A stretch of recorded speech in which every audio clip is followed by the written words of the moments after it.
liu le situ fatalo fa lista ngata nai te lu so fa yai e to e lua lele I o mai lono winga o le session mo le I laso le nei ia po le this is the second session o tatu prayer seminar ia ia ona ngai mai le o le sito lua ni te wa vave e alu ia e te le mo fa monianga ye so mai ai viele tua. I'm so grateful this morning.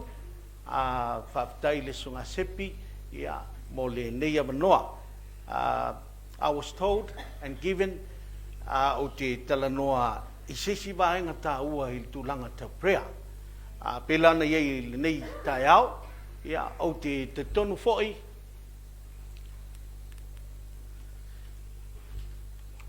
Sau pepa masau, po sau api masau peni. Ia tusi ai ona po ona nofu mala wapi do titia afala wapi le na tusi ana po so longo winga lai e kakau ko mai malisi api ngai pa fa session le lua ai manai tala sepilen na sunga sepilen fa nei for le take notes o le temi le te falong long ai ta ua ia e te toe alu ai ia mai te va vai ai ma fa manatu fo ia te oi pena ia le nei taiao prayer seminar ia nei aso aso sutasi I nei tau sanga o te vi iam whaftai le tua.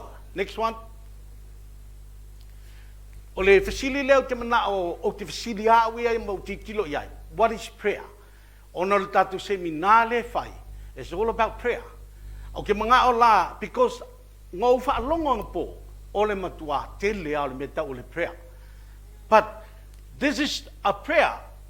O le mele, whakaau mawhau ai an po. It is the mechanic toolbox. So se isingia, a le aingi me whenga luenga no toolbox, o longo winga lai le whenga luenga. But I believe, to me, it looks like a toolbox I le lima o le insinia ia po le tangata insinia. Ia ai kirkilo iai pe ke wawa ai. Toolbox, o ame iei kongo le box I lea. Me whenga luenga, I know me whenga luenga, lalingol me whenga luenga. Screwdriver, makakasi, makalua, makakol, makawha. E ia screwdriver, o isi mea, e a whaina, e ia spanner, e ke kirkilo la iai, e ese ia mea whao ngā I tools ngā. E le kasi se mea, amene, e le mawhainga e whao ngā le si tool, e kakala le si mea, no, e whao ngā le tool. O ngai fuilana kai hao lea, o le mokua kele o tool si kako whalongo iai. Amen. Ma whaonga. And the last two, lengo whalongo, is about asking. This is my only definition. Only one no ke mga mai. Kau ke kikilo iai e fuanga I le melela utal no te nei. It is the key that unlocks the resources of heaven so that it can be unleashed on earth. O le ki lea e kakanga ai. O le ki lea e open ai le langi. Mea le langi so that it can be unleashed. Inga ia mawhai o ngā o mai I le laro langi leke iai. Amen. Longo winga, a kirikilo iai. A leila se ki, prayer is the key to open. O ngā sau leo mea ngai ke mga o ai. E mai le langi. Ia te oi mao. Amen. Ia. O le topic leo ke mga o ki kalangoa. I was given the topic leo. The power of asking. Power of asking. E ai I ele malusi anga asking a whapea kau ke whasamo inga le mele asking. E whengo fianga o solo mawhawhau whisiri. Au ke mga o la, e ai le siwinga ka ua mai te mana o ia e lol melea. The power of asking. E ai pe lewa o ngofu maku I el whasamoa. If I look at the Bible, e ai longo winga ngai mai ngā. Asking o le winga o le melea. O le olenga. O le olenga. A e olea se kangaka. Se singa lungolo limpea whapenga e olea se kangaka. Sorry.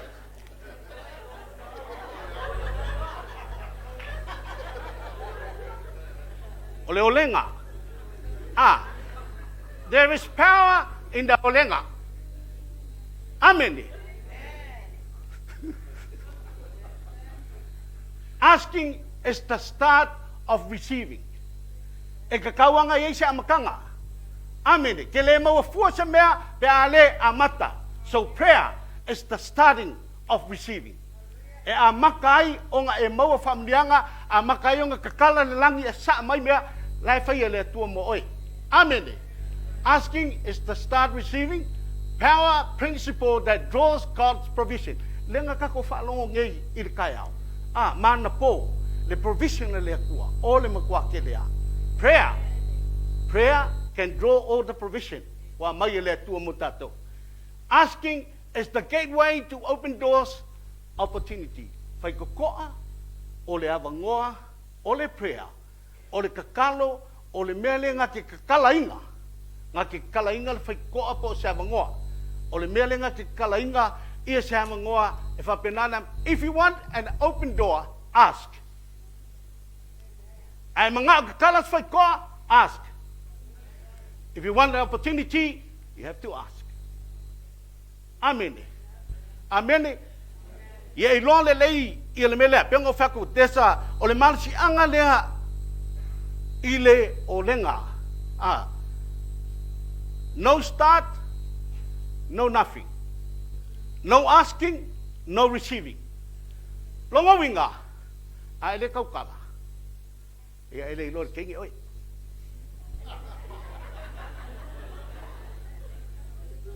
Amen. Langa ia ile skanga ka wa mangao le kengi. Ai le ai ka pungi al fonga ele. Amen. Ia nga ba ku le wa ku malisikama. Ia mo loto Famalo kala kengi wa ngofala wa le vala ngai ngofo ai le kala ngombai. Amen. Famalo tala le wangale ia le tusina James 4 verse 2. You don't have what you want because you don't ask for it. Woto le maua, awa woto le ole mai. Bye. Sometimes, kau ke kamo fai fo lele e pe e faingi kako games, mind games mo le kua. Sila fia le kua. God knows. Sila fia le kua lo vai. Sila fia le kua. Lo fia moe. Sila fia le kua ke pisi. Fasta la sila fia le kua. Wale fia la tafi sila fia le kua fia. The mind games. Au ke mga ka ia ki oe. O le principle pol mele fa you don't have what you want because you don't ask for it. Wai le bala au ile kua, wai le ka ile kua. Ngai ngofo lea. Fa mai o lai sila fia le mafofau le kua. A le o le atu e ke le maua. Amen. Sometimes mind games maletua. O lo sit fia le tua po mea, o lo pisi, o lo le avangoa, o launga luenga, o isi mea e ke le bala au la ile kua e fi so swangi mai ke o le melea. O le lea i se kupe. Ngai kamu fai le fa o lai si le fia le kua, ai ke le bala au ile kua. I like the way le nga fai ngit ka ko se nganga po because o le mea muli ale ke alu yai. Ai ke le yalu fale. Ask God. Ask God. Let's see that slide. Asking is supplication. O ila le pe yo ke mai le winga le upu le supplication. Ngai mo le Philippians fa fai peon fai tau mal fa sa mo fa mal mole. Awana I pole o tau se mea tasi. Aia whailo atu o tau mana o I mea umalawa I le atua. I le talo, ma le whaatonga, atoa ma le whaafitai. Amene. Ke lo oia le popolo kako iskemi. Ngai le kaukala ala ia. Amene. Avelo popolo whamai, do not be anxious about anything, but in everything by prayer and supplication with thanksgiving, let your request be known to God. Awe ke ngofu malo mafau lasil fia le ko fa mai. Let your request to be known to God. Fa mai ka wa ku le menga nga o ye lo loko. Amen. E lo le la la mai isu nga fit. Lai kai mi fa ka o amaka fa ka ngal ge. Ya. E la si ma wonga. Ma vai kwa pe o faso solo I fa nga o makua I fa. Ai le fai aso ngai. ai nga mako whanongolongo lai, e le whaiwhi au whai mai o longa kadi. O makua i fua, ai le se kenge longa kadi. Ngo whololo whaiwhi au ma setapi e ko ngai. A mai lo kenge ki rau loku. Whangofo i kalangi i longa kadi. O le mangaku la le whaiwhi au, bai kunga, soli. Nga le kaukala, ngorke. Uma lo le ko ngai, whamarikala whaiwhi au i longa kadi. Ua, ai whamarikala longa kadi. Maonga. Kusa, o le whapele mangaku, o le whaiwhi au. Wa i hoi le kenge, waku makuale pilemu. Ai whakoe mai, maonga. Esea, make your request to be known by God. Amen. Amen. Ya le lai isma uso le o le kaimira nge. Makwa kela request ai vai ai kasi lua ko rufa angwang le request a. Ai fielo tangata le yang sau le fil mai pa. Believers shouldn't be anxious about anything. They should not be fearful, paranoid or uneasy. E lo me lo fefe e ke le kaukala ai. Amen. Paranoid, o le paranoid, o le upulea, kusa wa e le mau kongu fo i le, wa o le anxiety le si level, wa le iso file mu. Amen. Amen. Longo winga, e kau mai e kio e lenga ka ngā uneasy. Easy man? Awa uneasy la. Wale uneasy ya. Kusa wa ele maua se ko file mu. Ai famaltala tuspaia. Famaltala nga al tuspaia. Believers shouldn't be anxious about anything. They should not be fearful, paranoid, or uneasy. Why? Or fisidi aisian me lenga le o tatou il melea. Because we can speak directly with God, the maker of heaven and earth, who has all power and authority. Maioi, whafkai lea kua, e mawhai anga e kalango sao lea kua. A e alu se ofisa po lele la ise me ke mga oai. E ke la kua e koe kuri mea oe le visepsi luma i. A le ile pule. But o ila, e ke le alu se visepsi, e ke alu sao e lea kua. Mea nga e le kakawai anga e popole, e le kakawai anga e fefe, e le kakawai anga me besi lo mafofau. Because you will talk straight to God. E ke kalango sao e le kua. Amen. Amen. E nei se ke kalango e ke alu sao e le kua. Why? We can speak directly with God, the maker of heaven and earth, who has all power and authority. O le mana la lea, male authority le wa mai le kua. E fua i mai le kua e kioi. O ira le ska ka sidia. They says, God has all the power, all the authority. Amen. Okay, let's move on down. Sila tu si le Luka sulvalu, koi betul sul lima e o fasuto. Ya, en fena feita mai famul mole.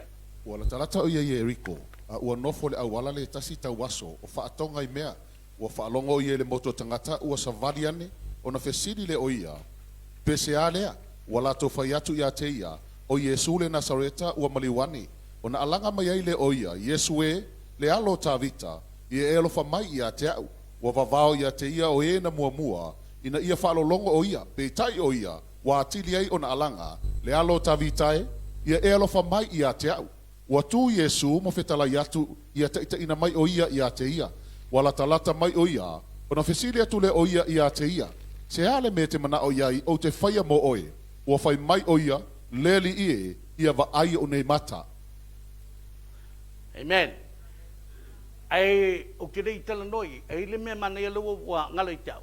Go back to the first slide. O le winga le upu lea supplication. O le winga le upu lea piano fat vole. O le upu lea te mana o te suia iai I le asking. Supplication, lela u whitau tua. O supplication is the action of asking or begging for something earnestly or humbly. Kusa o le whaakingoinga lea, o lau o lenga mai le maublalo lo loto I le tua. e ke ole ai le tua ke bala au le kua so supplication ngai fa ngama le fatamo ole atu o le olenga po le fatonga o le fatonga le chipu ngai ka nga o le fatonga la e le malo le o lo ole le tua amen fatonga atu o le olenga e ke bala au le kua okay let's go back I mean tatu lola le tusilea inga wau kilo anga po ia ile kaupulea ia te mo na mai folele ia pe anga le foi po fasutasi ai o le kaua ia le talalea because I look at this story po le kala le kuspaia le pe fa kingo mai ai ele kawaso lea ile tepeneko prayer ai le yo o foi po ngai fasukasi fa mai ele tala le foi potosuli fa mai ua faatonga i fafo ua faalongo ia i le moto tangata o le fasili leo ia PCA e lea o Yesu le Nazareta Yesue le alo tavita alo fa mai fa kamal fasamo ele menga i fa mai ua faatonga i fafo Wala talata o ia Jericho, a ua nofo le awala le tasi tau waso o faatonga i mea. Ua faalongo o ia le moto tangata o savari valiane, na fesili le o ia, le sea lea, wala tofai atu ia te ia, o Yesu le Nazareta o maniwan. Thank you. Ai ba ia di kala dea, fai mai o fele ia le tau waso. Ngofo le awala ma faatonga, o le faatonga o le ole, kuso le ACE, o le akale nga e kau mai ai, e ka kaunga e sau kongo le faikoa. Amen. O le kelo kaimi. Le ai ke ka milo i fafo. Ma e ole i le tua. Angai ke fafo. Amen. But o le tala lea. Fai mai. O le mea ngā ka waso lenga fai. He was outside the gate. I lunga le awala. E le iulfale mai. Ma fatonga. Kusa le eisi. Amen. Ai whakaula fai punga soai. Ua wawao ia te ia. E na mua. Ina ia whalolongo ia. Pe tai o ia wa atili ai o na alanga. Le aloyo ta vita. Ia elofa mai ia te au. Watu Yesu mo fetala yatu ia te ina mai o ia te ia. Wala talata mai o ia no fesile atu le o ia te ia. Se ale me te mana o iai o te whaia mo oe. Ua whai mai o ia leali ia va aia o nei mata. O na fetala yatu le o Yesu ia te ia. I na va aia o mata o lou faatua wa e malo lo ai. O na va ailo leo o na mata. Ua mulmuri atu ia te ia. Wa vivi atu i le atua. Wa ilo atu ai ele no uma. O na lato vivi atu lea i le atua. Amen. O le fai upo koros fulongo, fa malitala atu spaia, ua faalongo o ia i le motu tangata, o na fesili le o ia, PCA e lea. Ai ka umai i le kawaso, o Yesu le Nazareta, ua maliwane. Fai mai lo le kala kawaso, Yesu e le alo tavita, alofa mai i ateau. O ila, vai nga faalongo le kawaso i fafoi o. Fasili lo kawaso, o lani mele pise kangaka. Famalitala tangata, o Yesu le Nazareta. Ale ngai whalongang po. E kakawanga e maukingoa, e kakawanga e iloa, e kakawanga e katkongu ya Yesu Keriso.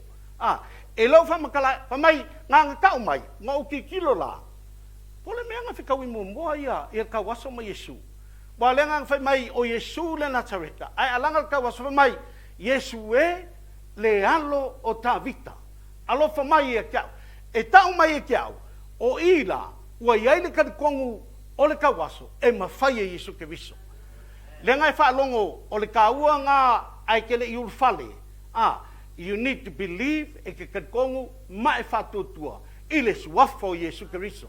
Amene. O ngā e iulfale lola ia, whamai le tala, alanga le kawaso, whamai Yesu, o le ale me te manaoi. Le ase me te manaoi. Whamai kala kawaso. Ia, pula o nei mata. Amene.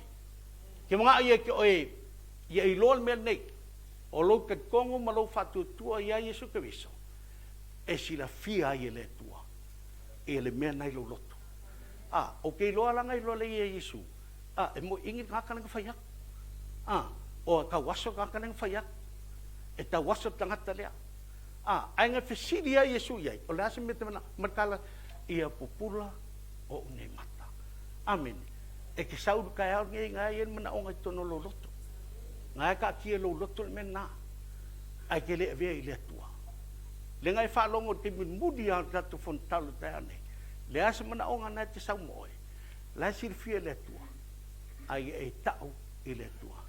Make your request be known by God. E kia langa I le kua. Whamela le whaipoiva o le whaipofasu tasi whamole a tatu whaitautusi. Se ale mea te mana o iai o te whaia mo oe, ua whai mai o ia, leli ia wa aia o nei mata. Jesus asked the blind man, what do you want me to do for you? He said, Lord,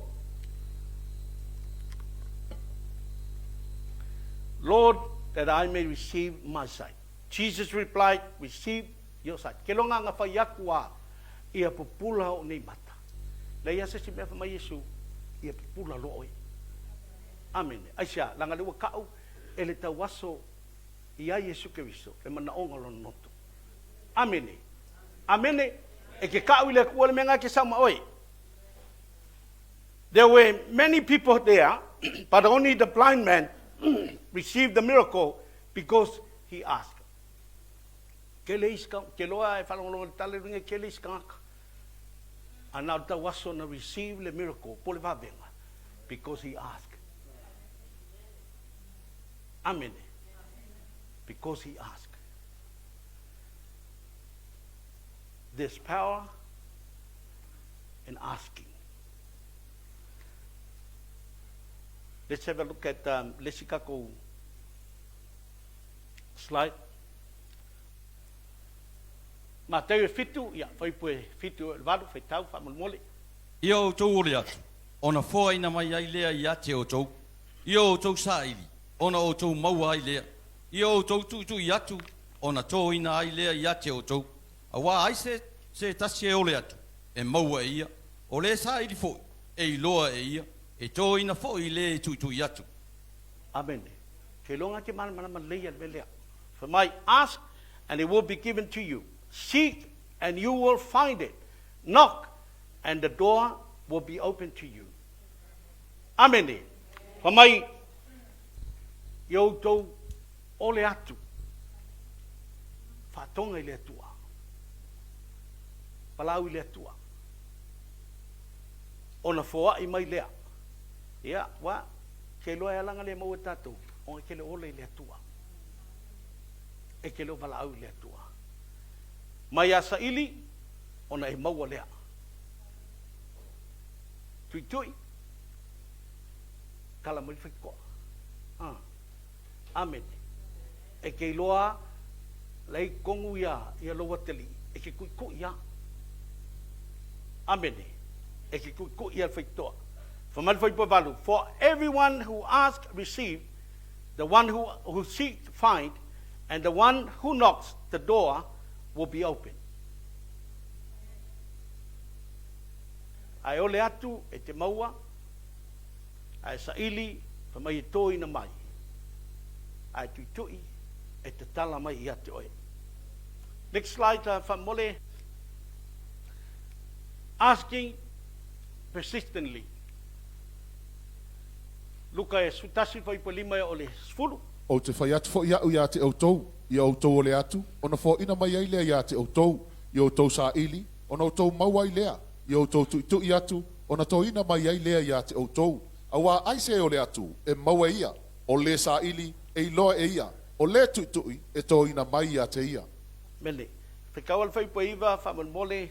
O te whai atu fo iau ia te autou, ia autou o le atu, ona fo ina mai ai lea ia te autou, ia autou sa ili, ona autou maua I lea, ia autou tui atu, ona to ina mai ai lea ia te autou. Amele, ole persistently, ole upulea whamai et olou, ole whatawana waipea, te walau pea I lea tua, ole kali lea kua lea son ngei, e ke koi walau wha e lea kua.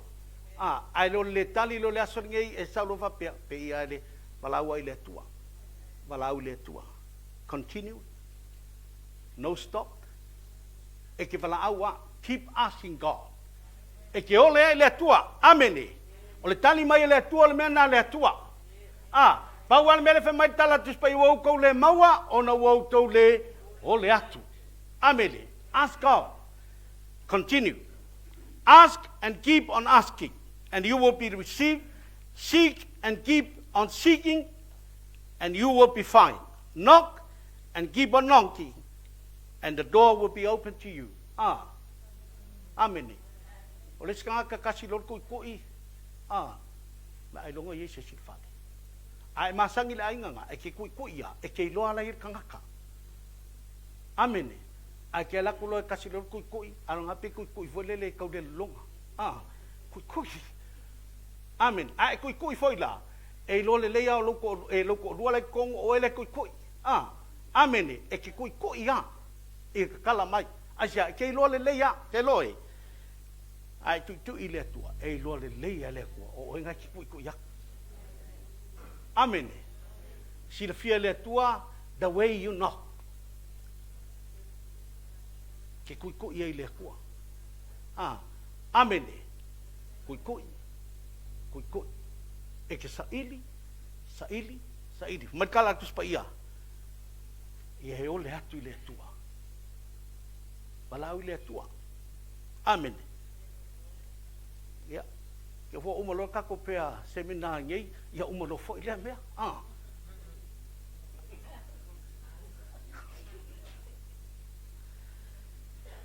For everyone who asks receive, everyone who seek find, and everyone who knocks the door will be open. For my o ila to uma. O ila ko uma longo winga. De ila. O ila ngal paulel va ngai lon menga le fa merkal pa ia fa mai o ila to uma e ole atu. O ila ko uma longo ka ko uma i kongol fale. A e ole le tua e kali le kua. E tali le tua ia to. Everyone who asks receive. Ke le foi le kua. Amen. Amen. Wa sau ni kai ao a kong le la ke ku e kwa me le kwa kai ao ko sau kai ku ai lo fa me le kwa kai ao e sau le ku e va pe le kwa o ile la ke le manga ola yai nok ku ia le kwa e ke vala au le kwa o le tua. Amen. Amen. Sau fa ku kala le mai ai manga se kenge ke ole o le ala wingo le mena o lo kala ngoa ke ka u le kenge. Okay, o isi la ngaka. Ele fai la le kenge. Ai ole yai.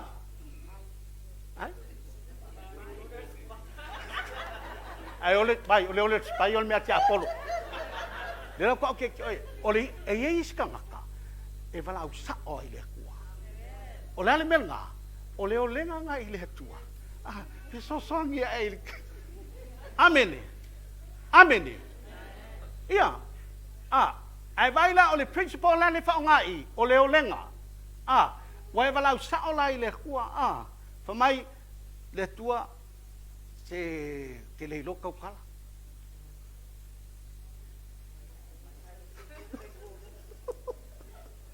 Fa mai le tua me nga va ko lo fonga o le. Fa yai. Amen. O le mele ka kom fa ya va ko ki oi. Vai. Ie tala no ile tua. Fa pe se me ke mga o pengo fa fodele. O le ska ka mga o isebea e pe mga o ye le ska mai ki isebea e ngalu le fai nga ka lai loa e kali man mga o nga a mga o ngalu ki nga ye kupe ai alu fai ka ma wa ka ma fai ai e ma fai mai ai. Amen. Amen. O lo wole le atua e le ai ma se me lo sifia le akua. What's in your heart? Okay, next one Zakaria se fulu fai mo asking sure promises. Lenga ko fa long ngai kai ngai. Kusa wa e ole le tua. E ui atu I promisi le kua. In promises of God. Ko a kele promisi. Amen. Amen. E ka kaulanga e lo promisi. Awa o le e le ole promisi. Anga kasal promisi ngake ngofu ma oi. Amen. Fa fenga I lo promise le kua. Fa kalkus pa ia. Promises of God. Menga kasi lua ia upu. Langa kile iloles promisi a o promisi o mga may le kua. Ameli. So asking through promises. Sakaria 10 fai momua. Ole atu ia o tou ia Iova. Ina ia ua i ona po o le wanga muli muli. E whaia Iova wila. Ma foa ina atu ti munga te tele ia te ila tou. O mutia o le whanua ia te ila tou uma. Ameni. E lo le promisi le uma mai le tua. Fa mai el fai momua. Ask the Lord for rain in the springtime. It is the Lord who makes the storm clouds. He gives showers of rain to men and plants of the field for everyone. Malikala asakadia ole le tua mo se timu. Ole temila le fa mai sakalia ole temila ole springtime. La le springtime.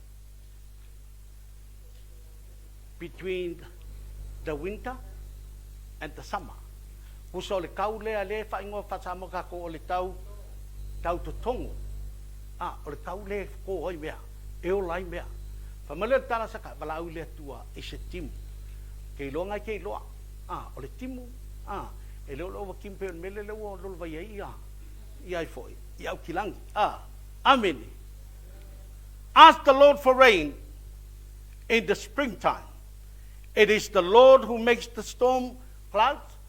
Mai o le tua na ia whaia timunga.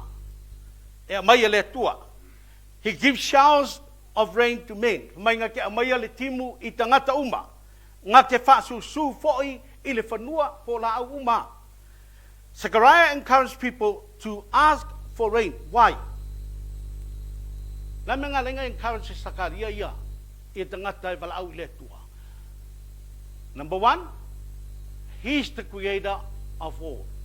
It is the Lord who makes the storm clouds. E loa le Zakaria, o le akua nga ia whaia mea u malava.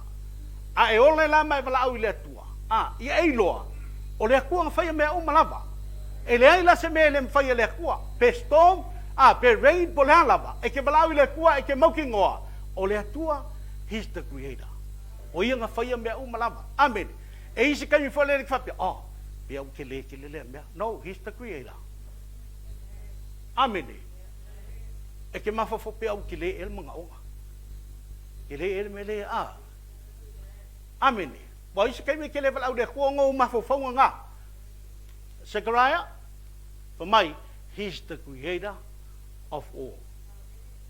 O ia nga whaia mea u malava. O ia nga whaia oe. O ia nga whaia. Amen. O ia nga whaia le langi, ma le langi.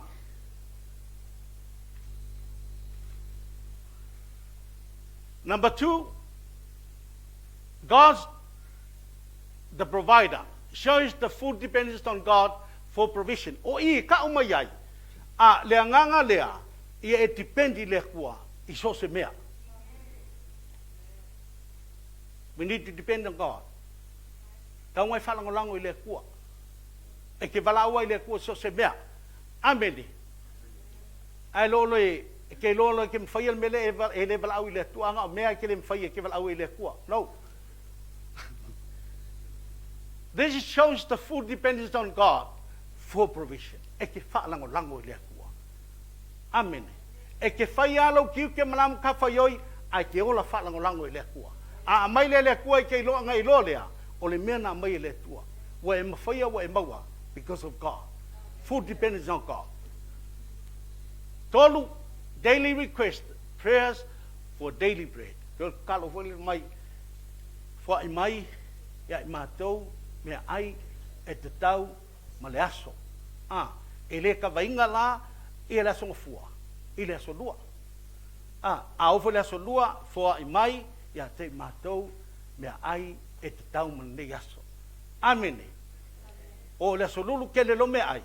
Ya, le tua lau kele me ai. No, e ke kalo ai le tua. Amen. Daily.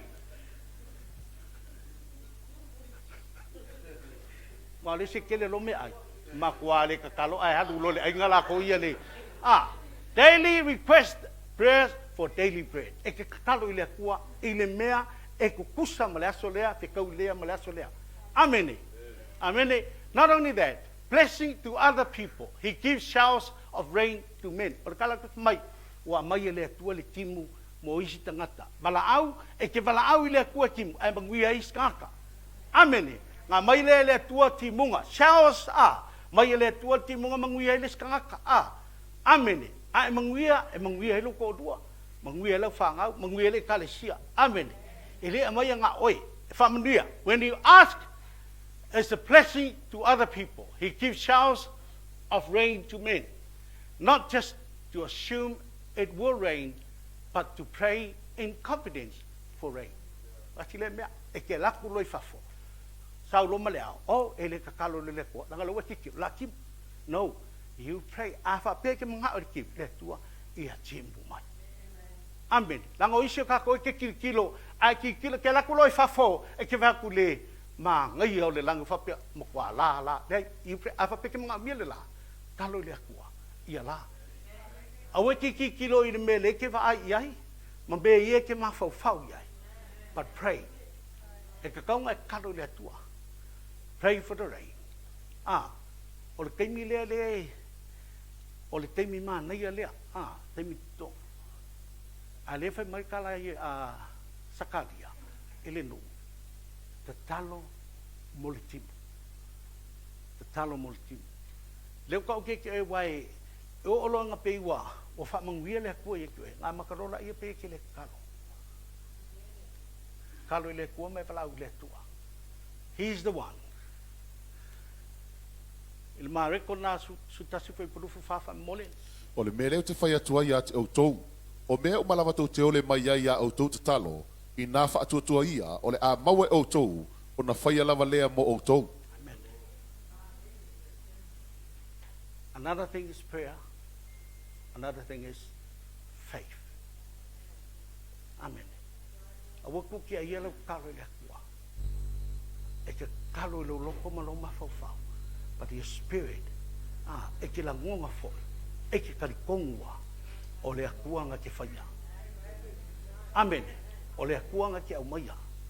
O le atua na te fora i mai ia te oe. Amen. For mai, whenever, whatever you ask in prayer, so se mea lava. So se mea ele ngā mea whale le ka mai. Whatever you ask in prayer. Amen. Ele ngā ka mai ki le ka mai. Penga se ko rua le ka balis kaka. Ngale whatever ko rua. Whatever you ask in prayer, believe that you receive it. Or believe there, it refers to faith. Pako kua lo loto i le atua. E ke kakalo, e ke whalangolango, e ke karikongo, ngau le akua ai mawhai. Leo tātou e le oe, leise malosi e te oe. But believe that you receive it. Ia e karikongoa, e mai le atua. Amen. Amen. Si lunga lo limpa whape ke karikongo e mai le atua. Si lai lunga lo lima pe whape ke karikongo, e kari ale akua lau kalo. Amen. Amen. O isi kaimi e o ile ke disappointed e isi kaimi.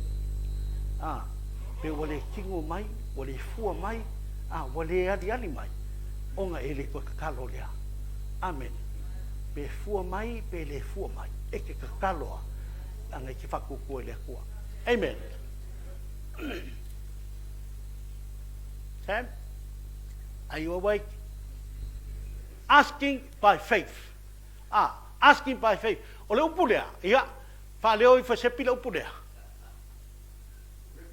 Ia, repipim, hei, whaibakasi, repipim. And then, ele se anin, de upu, ia, o le winga le upu lea, asking by faith. Vai, peke kiri kilo ai makuale, ai se mangoe kimu ai. Ask by faith. O le winga la le upu lea, means many rain. Wa kele kim, wa le timu la awa ti munga. Timu ai pea, timu ai pea. Amen. From multitude of drops, showers, abundant showers. Kusa ua timu pasolo atoa ia. Amen. Ele lolo vaia langa wa timu famunianga ale atua. Amen. Amen.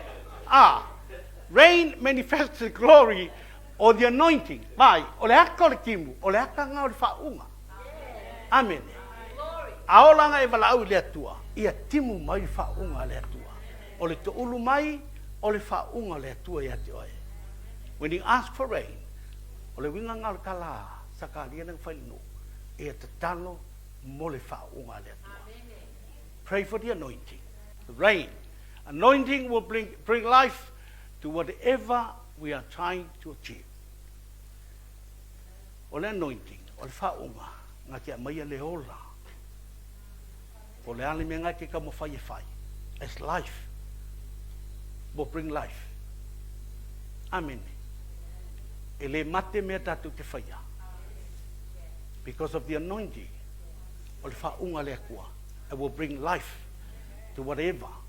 Po le ale me ngā ke ka mo whai ai. E ola lo ainga, ola lo sisi o manga, ola lo olanga. Amen. Ola me ngā ke ngofai, ola me la ke whainga lue ngai. Amen.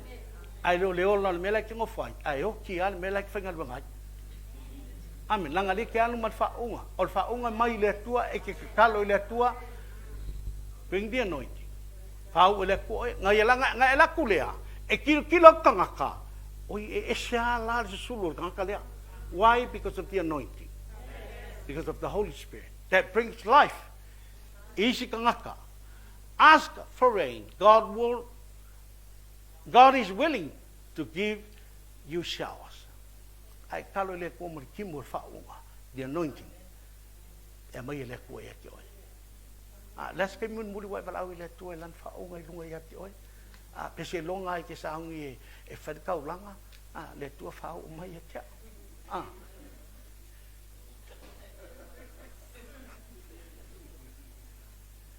Pese longa I ke kiu ke le lok. Pese kiu ke whale ke me lok. Le MC. E saulom pa ke ku I whale le whaunga le. Anga umanga, vai aso ako, wai le ko MC. But it's vai aso. No asking. Have mai o le whaunga I te wala au I le atua. For the rain. The anointing. Whaunga le tua. Yeah. Asking for God's power. Sakaria, o le mtau pasful fai pasulua whamoli. O te whamaro sia I la tau ia Iova. La tau te sawa wali fo I lona suafa. Ua feta lai mai ia Iova. O ai le feta lai mai? Le tua. Iova. Le feta lai mai le koe e ki oe. Feta lai mai le koe e ki au. By my power, I will make my people strong. And with my authority, they will go wherever they wish. I, the Lord, have spoken. Au fa mai lo le tua nga ke fa malosi e ke oe. E ke kom, e ke malosi a. Amen. Amen. Fa malosi le tua e oe. Ka wivi alo ma fau ngei. Lau tangata. Ma le healing le kua. I asked the Lord for healing. Ke longa, I had a problem with my left hand. For the last, I think probably the last 3 weeks. But I believe the healing of God.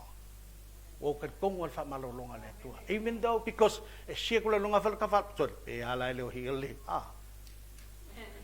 the Lord say, I will make my people strong. If the Lord say so. If e kalai lo le kua, that's it.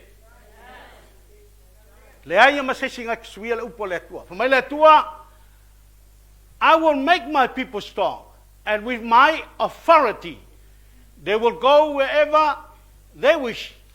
I, the Lord, have spoken. Ua fetalai mai le kua. Mga yelo sau kai au ki mafuka le kua, ai kei loa. Lenga fetalai le tua ia te oe. Ai sia, langa lenga I lo le leia le kaimi. Eke lua kalangoa ima le atua. Eke alu e le kua. E nga whakula le atua e te oe. The Lord, have spoken. God's power makes his people strong. Yeah. O le marchi anga ka kou mai le atua. Awina mai le atua le ngang pa ia, so sangi mai le malosi e tato. Our power is from God. God's power makes his people strong. We are unstoppable because of his power. Amen. Wa ele file mu le lei o ngole mana o le tua. Ai lo le file mu le lei o no lo fitivale. Amen. E ke lo le malo si mai le tua. Amen. E ke mafaya me uma le se me e poloka i ngakai because of the power. Amen. We overcome because of his power. Ke malo ngole tua e ke mafaya me o no le tua. E leo se loa, e leo se atamai, e leo se poto taua. But because of God. Yeah. Ele uma. Lua, by his authority, brings freedom to excel. Mana na le kuanga ke mai sa loko ye oi. Ke loi. Oi si ke mi ke sa pe ke le sa loko pe, it don't look free. Ole mana le tua, nga ke mai le sa lokonga. A fa sa loko la oi le kua. E alu mel menga le excel. Alu ai pea, fai ya, fai se kalua. Ameli. Malo si mai le kua, freedom to excel. Ele lai kiki mea mai le tua e oi. Ao nga fa malosi o le tua. Ole mo kwa e malosi ya. Amen. Amen. We will go wherever we wish to go. E ke alu e lo ka fa vale la melia. Ai ki fa longo ele mea mai le tua. Abakule le kua me ke yai. Amen. Po fego la me ke alu yai e ke le fefe because of God. Lai le mana le tua. Amen. Amen. Olis kanga ka pe fefe lis kanga ka. We will go wherever we wish to go. Fen me ke alu yai ke alu kapolo. Ele mana menga lenga malo. Mano le tua. Le lau ka ko longe. Bai lau kapolo. O mo tep na ko prayer. Yang ai handu lo lai ki. Amen. Acha. But our God will make us strong. By his anointing brings freedom to excel. We will go wherever we wish to go. We are able to break through. Amen. Ai ke ngofo fo le pe fa fika uli ai lo mafofau. E ke le isawa ya. E ke le break through ya. E ke le mang malo ya. The anointing o le fa unga le akua. E ke break through ai. Amen. Amen. It is kaka wo ai lisi o so malisi ko finga wa le breakthrough ya. Wa le sa loko ya. E alu tael nei e sa loto. The anointing will bring breakthrough in our life. Fa sa loko ka ko le ko. Amen. God has the final say. When the Lord speak, that's final. I like e pese masing mako su mako loko. He has the final say. Final. Le ko ye yang is final pa uma pa fekalai le ko. He has the final say. Mai lo le stop. Stop. Fekalai lo le ko dai se dia. God's word will never return void. It shall establish and accomplish what his word is sent for. Ele foi lo po le ko. Le fo vai fa longo le aso ngai. Ele foi lo po le ko. Fa mai e faia le mea e winga ku ia. Amen. It's the word of God. Ko fe ka mai lau le tu sile fa mo le a. Ona fetalai mai ai leo le li ia tiau. Wa le leila wa ai awa o te matala ina ia faia upu. Amen. Vai. Ke la lai la sol ngai mai fa longo. La si sila mai le tu ia te oi. God watches over us. Eu fai kia. Lai si sila mai le kua. O mi ale computer amosa. Lai loa le tu me lai om. Amen. He's watching us. Amen. Lai fai kwa e loke lau ke fong ngai loa le tua. Me ngai ke sa e ua. He's watching us. La upo le tua fa mai ngake ma ai ya te oe. Sila mai le kua ya te oe. Ke ngofo fo me ngai lo loto ta ne. Asi fia le kua. I lo le tua. Amen. Fa ngo sa o lo nofo fifia lo loto fifia le tua menga lan menga mafa lo loto la fifia le kua o le upula le tua nga te fasa o loko. For God watches over his word to perform. Upunga le kua ma ye perform le upula le kua fa penga ke le lava ba ko le kua malosia ki oe asia because God say I'll make my people strong. O ke vakua le malosia ki oe. O ke vakua le file mui lo loko. O ke wha manguia ia ki oe. Fa mai wa ai le tua le mea alu i langa upo. O nga whakaungu ule le upo na le tua. E sau i kai au man ne weekend. E whakaungu a le upo le tua. Amen. Yeah. We come to the climax. When we ask God, we are tapping into the highest authority. Le ia se si me koe ari ai. Le se si authority lunga aku. Pe lalo ifo. O lo wole i le akua. Kusa wa eru saoa. The highest authority. Ke leo koe kau kabili milo i se mea. Wa eru saoa la. O feke ari ai. E ke alu i le holy of holy. Le me yele ngo fali. The throne of grace. O inga ke lo mafuka i mele akua. The highest authority. O le akua e onga i le authority ako. Pita mele Ioane Slon pa. Wo mai nei lavato tele i ole atu se mea i lo ingoa. Ina ole atu ia. Ona utou maua i lea. Ina ia ato atoa ai lo o tau oli oli. Amen. Bai. Ela ngale ako lo oli. Nga tele i maua me nga ke ole ai. Ai fe markala kuspai. Ho me la songi e tele i ole akua me nga. Ma i ole atu ia nga e maua lea. Inga ia ako ko ai lo ori ori. Ole skangaka. Ela ngale ori ori ela ngale fifia. Ele o maua le mea nga mga o le tua. Ole le tua. Ole le tua. Be faithful to God. E whakokua e le kua. E ole whatau anau, ole pea, tarusanga pea, pala au pe le tua. Amen. Pamai inga ia ako ko ai lo tau o oli. I mea tau te mana lao iai. Amen. Jesus said, until now you have not asked for anything in my name. Ask and you will receive and your joy will be complete.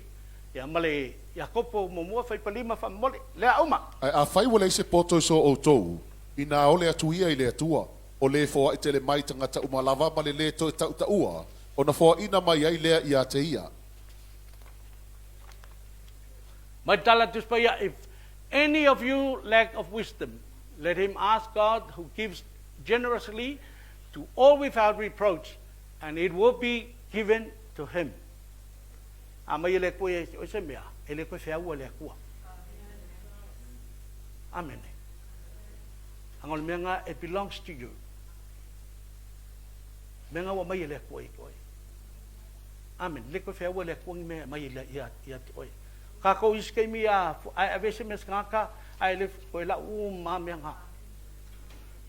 Lo me makiva. Ele fa pena le tua. Ai wala au le ko se mea e a mai le ko the right time o le mea kongu nga e kusa maluma nga o le mea kongu fo nga e fikau le leima oe o le kangaka fo nga e mai le ko it's the right person. Ai wala au le ko e mai sa o le ko kali me nga ki mga ai. Amen. Le ko ka o le ko. Next one. Asking in prayer. This is the last one. O lo wole aku lai kakalo. First step is to an open door. O le awala mua lea e ke kakala i se whikoa. Po se awa noa. Lua, beginning of receiving. Tolu, step to provision, asking for help. Yeah? Ma se pati mo Yesu. Ma whaptai lau upun ne tai au. Whaptai lau whaali mai e mato. Whaptai lau sosoani mai. Au te talo le atua, o se awala mato te atua i lau fio. E ala i le te talo. Mato o le atu, o mato le maua. Ona o mato le o le atu i lau fio. Au te talo le atua mana onga lau whanau i le tai au le nei. ia e wha manuia, ia e wha whiloa. Ono lo soafo Yesu. Amen.